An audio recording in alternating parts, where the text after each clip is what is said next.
What's up, everybody? It's Nando back with one more video, and I've got the Xperia XZ1 in my hand. So if you're new to this channel, welcome. Consider hitting the subscribe button. I have done an unboxing video on this phone, so check that out if you haven't already. This is going to be a things to consider video on the Xperia XZ1. Right off the bat, one thing to consider is that it is a tongue twister to say this phone's name. So Sony, congratulations, you guys win one of the toughest phones to say because you have to always do something with just letters and then add numbers. Anyways, all jokes aside, sort of, this is the XZ1. This is a 5.2-inch phone. So 5.2-inch screen, big old bezels. We already know that. So off the bat, for real, things to consider about this phone is the fact that you're going to get massive bezels. Why? Because Sony continues to do the massive bezel game. As you guys can see right there, where the screen actually ends, and then the bezel. All right, so a whole thumb can fit there, and it still has a little bit left over. Now, I like to do these videos of things to consider before I do my final review because there are things out there with every device that stands out right when you use it. After a couple days, after a couple weeks, something's going to stand out for the negative, for the positive, and I like to do this video because it's still fresh on my mind. I can't ignore the fact that this phone has massive bezels. Now, I don't want to sound like a broken record. We know that. We've known that. Sony continues to do that. Matter of fact, at the timing of this video, early October, Sony has already talked about going with a new direction. Something fresh, something new with their hardware. I'm assuming they're talking about the bezels. Let's hope they're talking about the bezels. Now, I know that there's going to be someone out there that's going to say that the bezels offers a place to actually hold your phone. And that is true. That is true. But you don't need that massive bezel to do that. You really just need a little bit where your fingers kind of hold on the side, because how many people go, man, I really want to hold my phone like this? Or rarely does someone hold it like this. I mean, you know, you've got the front-facing speakers, which is great. I love that. Sony, keep that. No one's going to complain about that. But you can do something about those bezels. I like the direction that Sony has gone with the look of this phone. It's classic. It's Sony. You know, Apple boys out there, Apple girls out there. I love Apple, but I also love Android. If you followed my channel for some time now, you know that.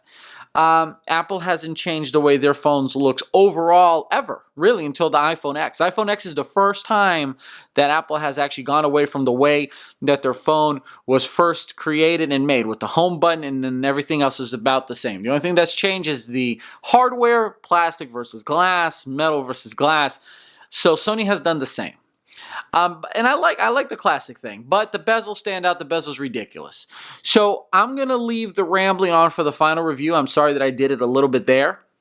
Another thing that you guys need to consider when buying this phone, if you are located in the United States of America, probably even Canada, maybe Mexico, maybe the rest of North and South America, I don't know. But at least in the United States of America, this guy right here is the power button. But this guy right here also doubles as a fingerprint scanner.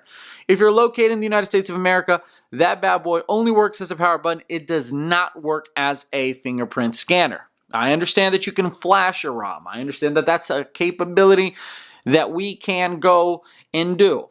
But for everyone else who buys a freaking phone to use the phone as it's supposed to be intended to be used, we don't want to flash a ROM. So yes, I get that that's an Android thing. Apple users don't tend to do that. They don't tend to jailbreak. A lot of users don't even tend to freaking flash ROMs. And it's super aggravating that in 2017, Sony still has issues with whoever they have issues with.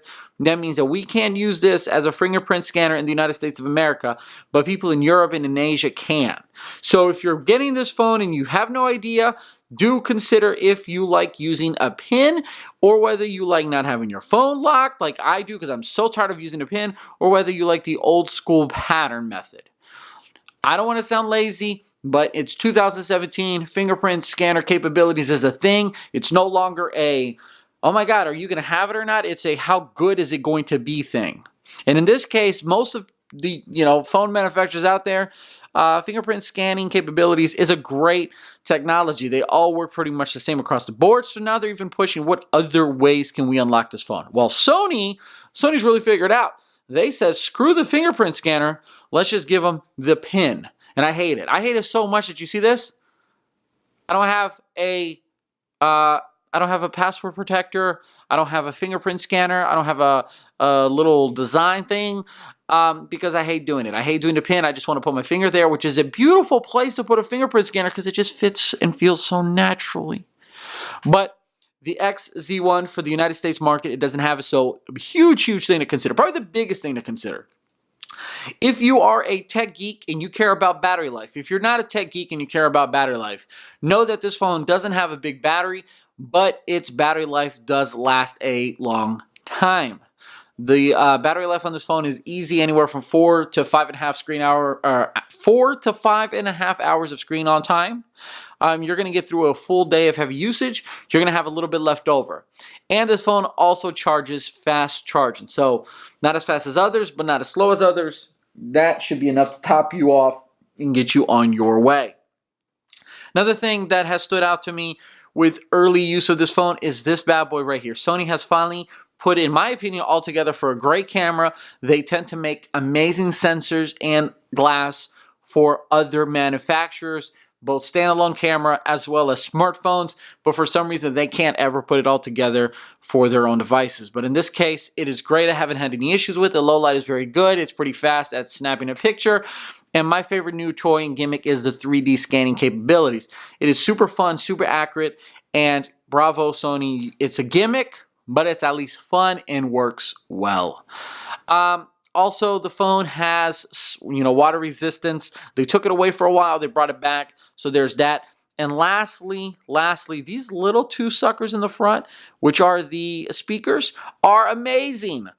Given that they're so small, they don't need any boom sound, strategy behind them. They don't need any fancy terminology. They're just great front-facing speakers that get pretty loud.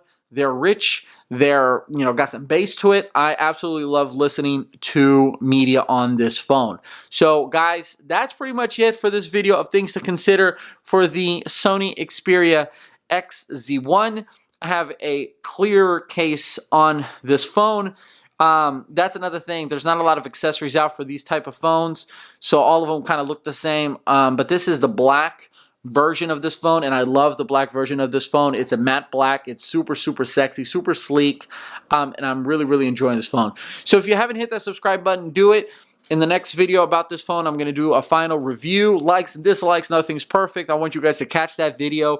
Like always, guys, stay tuned for the next video.